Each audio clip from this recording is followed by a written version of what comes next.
Blog Talk Radio. Ladies and gentlemen, are you ready to be entertained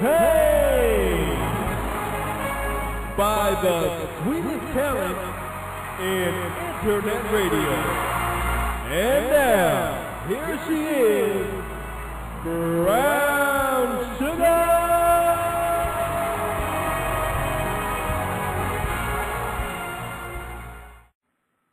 What's up, everybody? This is Brown Sugar tonight. Hey, I want to welcome you to the show. I want to say thank you so much.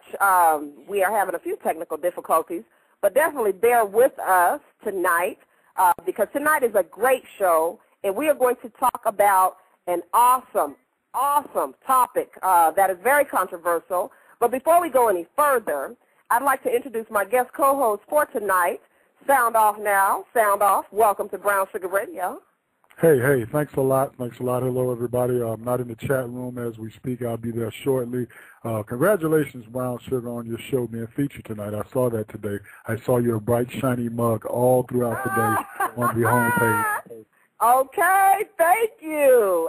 You know what's funny? I thank the Lord because he's really blessing my show. Many of you know Brown Sugar Radio. We were, we still are. We're a top show on Blog Talk Radio, the Brown Sugar Radio. So I think that's awesome, absolutely awesome. The guests are trickling in the chat room. I got to say, big ups to all the Brown Sugar Radio loyal listeners. I appreciate each and every one of you. Y'all know I do. I say that word a lot, but I mean it. That's why I say it so much from the bottom of my heart. Now, we're going to go ahead and chop it on up and get into the topic of tonight, which is about Robert L. Johnson, also known as Bob Johnson. Okay, but before we debate on this topic, I want to tell a little bit of history about this brother because some people may not know who Robert L. Johnson is, okay? So I'm going to make it do what it do, and we're going to break it down for y'all, all right? Robert L. Johnson was born April 8th in 1946. He is an African-American businessman and founder of Black Entertainment Television, okay? And he's also the former chairman and chief executive officer, all right, of the station. Johnson currently is the chairman and founder of RLJ Development and majority owner of the Charlotte Bobcats, the NBA franchise, along with rapper Nelly and NBA legend Michael Jordan, all right? Now, until December of 2006, he also owned the Charlotte Sting, which was the WNBA. All right. However, he gave up ownership of the Sting when the WNBA was unable to find a buyer. The team folded on January 3rd of 2007, and Johnson, pretty much just let that go. All right. Now, in 2001, Robert Johnson became the first African-American billionaire and the first black person to be listed on any of the Forbes World Richest list, okay? Now, in 1979, he left NTCA to create Black Entertainment, all right? We're going to go back a little further in history. This is the first cable television network that was aimed for African Americans. It launched in January of 1980, initially broadcasted for only 2 hours a week, okay? So here we are 11 years later, okay? BET became the first controlled company listed on the New York Stock Exchange. As of 2007, BET reaches more than 65 million U.S. homes and expanded into other BET-related television channels that make up the BET network, such as BETJ and the digital cable channels BET Hip Hop and BET Gospel. All right.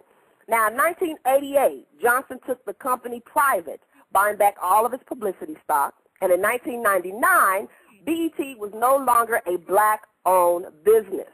When Viacom bought BET, y'all hold your seats now, for $3 billion, not million, $3 billion. All right? Johnson's 63% stake made him worth over $1 billion after taxes, making him the richest black person until surrendering the title to the Big O. Oprah Winfrey. I do commend him. One thing I want to say, I commend the brother for being an entrepreneur and seeing an opportunity and capitalizing on it and making something small, you know, into a legend, a huge industry now, you know, something that is bigger than life, that's going to last him, you know, even after he's dead and gone. This is going to be something that's going to carry on, all right? Mm-hmm. But he's received a lot of criticism from the African-American community due to, first of all, selling this empire to a non-black owner, and then number two, the remarks that were made with Obama.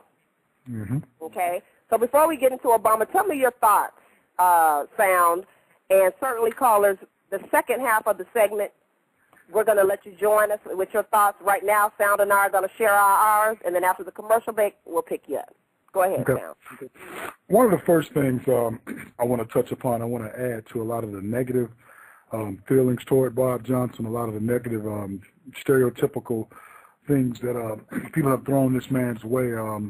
And I guess you can look at it, some of it is justifiable, but it all goes back to which sector of BTR as far as the time frame you're talking about. You know, there are two very different periods of BET and the BET format of programming. I mean, Brown, if you look back into the days when the BET network first piloted it back in the mid-'80s, if you will, you know, our time, our golden years. We don't want to give out our age tonight. But if you look back into the golden years of BET, very, very raw, very fresh, sort of an innocence, if you will. I mean, it was basically about the music. And I'm talking about the days of Donnie Simpson sitting on the couch and just, you know, having your favorite artist on there and playing the top tracks. And it just really wasn't too much more programming than that. You know, it wasn't movies and it wasn't all the naked videos with the women, you know, and BET After Dark and all of this different stuff. So we're talking about two different periods. Now, if you fast forward to current day, you know, in the past 10 years, 10 to 15 years, I would say, you're talking about a different BET.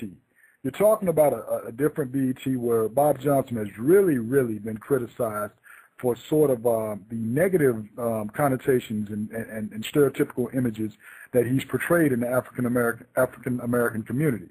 And that was another negative knock on Bob Johnson, that a lot of people felt like a lot of his success, he flourished by selling low-cost programming, which is BET, of course, that focused on sex, violence, and controversial music, rather than quality shows that explored more enriching areas of black culture. Give me 1 second. This is a quote from Bob Johnson, and he stated this on several occasions.